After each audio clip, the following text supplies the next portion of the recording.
बच्चों, आज हम लोग जानेंगे कि इलेक्ट्रॉन ही सभी पदार्थों के मूलभूत अवयव होते हैं। अर्थात हेडिंग भी हम लोग यही लेंगे, इलेक्ट्रॉन सभी पदार्थों के मूलभूत अवयव हैं। मूलभूत बोले तो मुख्य बोल सकते हैं, मेन बोल सकते हैं, ठीक है। अब ये ऐसा हम क्यों कह रहे हैं, तो चलिए देखते हैं। हमने यहाँ पे ले रखा है, लिख रखा है, इसे हम लोग समझ लेते हैं। कैथोड किरणों के अभिलक्षण इलेक्ट्रोड के पदार्थों और विसर्जन नली में ली गई गैस की प्रकृति पर निर्भर नहीं करती। यानी हमने जो विसर्जन नली ले रखी थी, कुछ इस तरह की नली थी जिसमें धातु के दो प्लेटें लगे थे। एक को हमने कैथोड बोला था और एक को क्या बोला था, एनोड बोला था, ठीक है। अब इन दोनों का संबंध उच्च वोल्टेज वाली बैटरी से हमने ले रखा था, जोड़ रखा था, ठीक है। यहां से निर्वात पंप हमने लगाया, ठीक है। निर्वात पंप लगा रखे थे, आप जा करके देख सकते हो पिछले लेक्चर में। तो यहाँ पे हमें क्या समझना है, कह रहा है कि कैथोड किरणों के अभिलक्षण, ठीक है, यानी कि जो यहाँ जब यहाँ से वोल्टेज प्रवाहित कर रहे थे तो कैथोड से कुछ किरणें निकलती हुई प्रतीत हो रही थी। ये कैसे प्रतीत हो रही थी इसको भी हमने समझ रखा है। यह चूंकि हमें ऐसे हमें नहीं दिखती है, इसके लिए हम लोग एक पर्दे का इस्तेमाल किए थे जिसे हमने ZNS कहा था, जिंक सल्फाइड के पर्दे पर हमने इसके चमक को प्राप्त किया और यह समझा कि कुछ किरणें वहां से आ रही हैं, ठीक है। तो इन किरणों की बात ये कर रहा है, कैथोड किरणों के अभिलक्षण, ठीक है, इलेक्ट्रोड के पदार्थों, यानी कि जो ये इलेक्ट्रोड धातु जिस धातु के लिए गए थे, इसके ऊपर जो भी धातु के लिए गए थे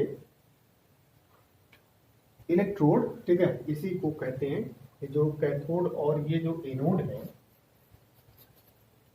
जिसे हम लोग प्लेट बोलते हैं, यह एक धातु की प्लेटें होती हैं, ठीक है। तो जिस धातु का प्रयोग किया गया था, जिस भी किसी धातु का प्रयोग किया गया था, ठीक है, वह उसके ऊपर वह निर्भर नहीं करती। यानी कैथोड किरणें जो यहां से निकल रही हैं इसके ऊपर, यानी कि यह किसी भी धातु का हम प्रयोग करेंगे तो इसका उससे कोई मतलब नहीं था, ठीक है, ये कह रहा है। फिर कह रहा है इलेक्ट्रोड के पदार्थों, यानी कि जिस पदार्थ के हों, और विसर्जन नली में ली गई गैसें, यानी कि इसके भीतर जो भी गैसें थी, ठीक है ना, इन दोनों के ऊपर के प्रकृति पर यह निर्भर नहीं करती, ठीक है। यानी इसका कोई इससे मतलब नहीं था। इसलिए जब प्रयोग विभिन्न गैसों पर किए गए, ठीक है, विभिन्न गैसों यानी कि जो लिया गया था उसके अतिरिक्त भी कई गैसों पर किया गया, ठीक है, तो परिणाम क्या आ रहे थे, समान आ रहे थे, माने कोई फर्क नहीं मिल रहा था। इसलिए यह कहना सही है कि इलेक्ट्रॉन ही सभी पदार्थों के मूलभूत अवयव होते हैं, ठीक है। तो हमने क्या देखा कि इलेक्ट्रॉन सभी पदार्थों के मूलभूत अवयव हैं। इसमें यह बताया गया, जो कैरेक्टर हम लोग पढ़ रखे थे कि विसर्जन नली में धातु की दो प्लेटें होती हैं, एक को हम लोग कैथोड प्लेट कहते हैं, दूसरे को एनोड प्लेट बोल रहे थे। कैथोड हम क्यों बोल रहे थे, तो इसका संबंध किससे था, इसका संबंध माइनस वाले प्लेट से था, कैथोड किरण बोल दिया। एनोड हम इसलिए बोल रहे थे, इसका संबंध प्लस वाले प्लेट से था, उस बैटरी के प्लस वाले टर्मिनल से था, उसको हमने क्या बोल दिया था, एनोड बोल दिया था। तो ये जिस भी किसी धातु की ली गई थी उसके ऊपर कैथोड किरण उससे कोई मतलब नहीं रखती थी, ठीक है। तो इस तरह से हमने देखा कि इलेक्ट्रॉन ही सभी पदार्थों के मूलभूत अवयव होते हैं। अब हम जानेंगे इलेक्ट्रॉन्स के लिए आवेश द्रव्यमान अनुपात यानी कि E/me का निर्धारण क्या होता है। तो सबसे पहले तो यह जाने कि E यानी कि जो इलेक्ट्रॉन का आवेश और जो कि कूलाम में लेंगे, और me का मतलब इलेक्ट्रॉन का द्रव्यमान। इसका निर्धारण अनुपात सबसे पहले जे थॉमसन नामक वैज्ञानिक ने 1897 ईस्वी में किया था। ठीक है, चलिए इसको मैंने लिखा है, इसको देखते हैं। वर्ष 1897 में जे थॉमसन ने आवेश बाई द्रव्यमान अनुपात प्रायोगिक रूप से निर्धारित किया, जो इलेक्ट्रॉन्स का E/me अनुपात भी कहलाता है। इसके निर्धारण के लिए जे थॉमसन ने यह तर्क दिया था कि विद्युत क्षेत्र या चुंबकीय क्षेत्र की इलेक्ट्रॉनों का विचलन कुछ निम्नलिखित बातों पर निर्भर करता है। पहला, कण पर ऋणावेश का मान जब अधिक होगा तब, यानी कण पर ऋणावेश का मान अधिक होने पर विद्युत तथा चुंबकीय क्षेत्र के साथ अन्योन्य क्रिया उसकी बढ़ जाती है। इस प्रकार विचलन अधिक होता है। पहला रीजन ये है। दूसरा, कण का द्रव्यमान यानी कण के हल्का होने से भी, बहुत हल्का होगा तो भी विचलन अधिक होगा। और तीसरी बात, विद्युत अथवा चुंबकीय क्षेत्र की प्रबलता, इलेक्ट्रोडों पर वोल्टता अथवा चुंबकीय क्षेत्र की प्रबलता बढ़ाने से इलेक्ट्रॉनों का मूल पथ से विचलन बढ़ जाता है। यानी हमने यह देखा कि E/me अनुपात के लिए थॉमसन ने कुछ तर्क दिया था और कहा था कि केवल विद्युत या केवल चुंबकीय क्षेत्रों की उपस्थिति में इलेक्ट्रॉनों के अपने पथ से विचलन की मात्रा निम्नलिखित बातों पर निर्भर करती है। में उन्होंने या तो कण के ऊपर ऋणावेश का मान अधिक होने पर विद्युत या चुंबकीय क्षेत्र में उसके विचलन के अधिक होने को दिखाया, दर्शाया। और दूसरे में कहा कि यदि कण बहुत हल्का होगा तो भी इलेक्ट्रॉनों का विचलन हो सकता है।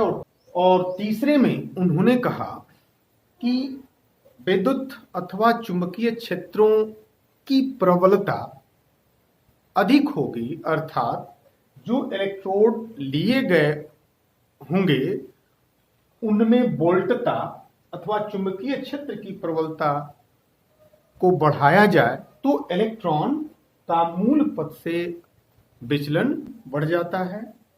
तो यह मूल पथ से विचलन तब होता है या तो विद्युत क्षेत्र की प्रबलता या चुंबकीय क्षेत्र की प्रबलता में से किसी एक की उपस्थिति में इलेक्ट्रॉनों के विचलन की मात्रा का सही हम क्या करें, माप करें और उनके प्रेक्षण से थॉमसन माप करके विचलन की मात्रा का सही माप करके और उसके प्रेक्षण से थॉमसन ने E/me का मान निर्धारण किया। क्या निर्धारण किया? तो उन्होंने कहा कि E/me is equal to 1.75820 into 10 का पावर 11 कूलॉम किलोग्राम इनवर्स, जहां me बराबर इलेक्ट्रॉनों का द्रव्यमान किलोग्राम में और इस पर आवेश कूलॉम में है। ठीक है, यानी हमने देखा E/m का अनुपात 1.7580 इंटू 10 का पावर 11 कूलॉम किलोग्राम इनवर्स। ठीक है, क्योंकि एक बात हमें यह जाननी है कि इलेक्ट्रॉन ऋणावेशित होता है, अतः हम कह सकते हैं कि इलेक्ट्रॉन पर जो आवेश होंगे वो ऋण में होंगे। मतलब इलेक्ट्रॉन पर वास्तविक यानी कि ऋण यानी कि आवेश क्या होंगे, -e। तो हमने देखा कि चूंकि इलेक्ट्रॉन ऋणावेशित होते हैं, अतः उस पर जो वास्तविक आवेश होता है उसे हम लोग माइनस में दर्शा सकते हैं। चलिए देखते हैं इलेक्ट्रॉनों पर आवेश को। तो इसके लिए यानी इलेक्ट्रॉनों पर आवेश को निर्धारण करने के लिए मिल्कन एक वैज्ञानिक थे, इन्होंने एक मेथड का प्रयोग किया था जिसे हम कहते हैं तेल बूंद मेथड। मिल्कन का तेल बूंद मेथड यानी विधि, यानी R.A. मिल्कन ने इलेक्ट्रॉन पर आवेश के निर्धारण के लिए एक विधि तैयार की जो तेल बूंद विधि या प्रयोग कहलाता है। इसे हम याद रखेंगे, मिल्कन का तेल विधि प्रयोग, जो किसके लिए था, तो इलेक्ट्रॉनों के आवेश को निर्धारण करने के लिए। अब उन्होंने पाया कि इलेक्ट्रॉन पर आवेश कितना होता है, तो इलेक्ट्रॉन पर आवेश -1.6 इंटू 10⁻⁻19 कूलॉम होता है। ठीक है, -1.6 इंटू 10⁻⁻19 कूलॉम। माइनस क्यों, तो मैंने यहां बताया माइनस में लिखेंगे इलेक्ट्रॉन के आवेश को। ठीक है, अब इसका नवीनतम मान हम लोग ले सकते हैं, विद्युत आवेश का नवीनतम मान बराबर 1.60276 इंटू 10⁻⁻19 कूलॉम। इसका नवीनतम मान हम लेंगे।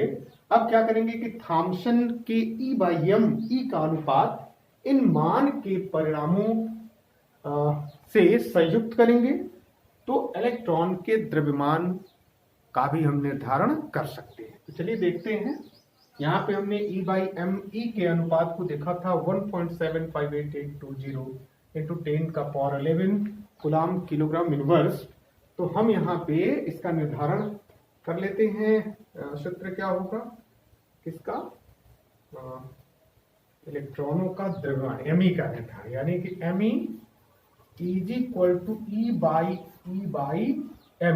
तो यहाँ पे E इसको हम लोग ले लेंगे बराबर 1.60217 इंटू 10⁻⁻19 कूलॉम बटा, हम इसको ले सकते हैं यहाँ पे नीचे इसको E/m का मान हम यहां से ले लें 1.7588820 into 10⁻11 Coulomb kilogram inverse. Coulomb kilogram inverse ये मैंने ले लिया।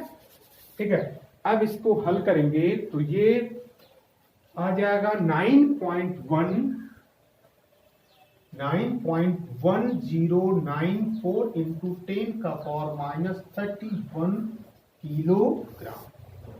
तो हमें इस तरह से क्या मिल जाएगा, इसको संयुक्त करने पर इलेक्ट्रॉन का द्रव्यमान हमें प्राप्त होगा 9.1094 इंटू 10⁻31 किलोग्राम। ठीक है, तो इस तरह से हम लोगों ने इलेक्ट्रॉनों पर आवेश और इलेक्ट्रॉनों का द्रव्यमान को देखा। अब हम अपने नेक्स्ट क्लास में प्रोटॉन और न्यूट्रॉन की खोज पर चर्चा करेंगे। ठीक है, तो हेडिंग आप ले सकते हो प्रोटॉन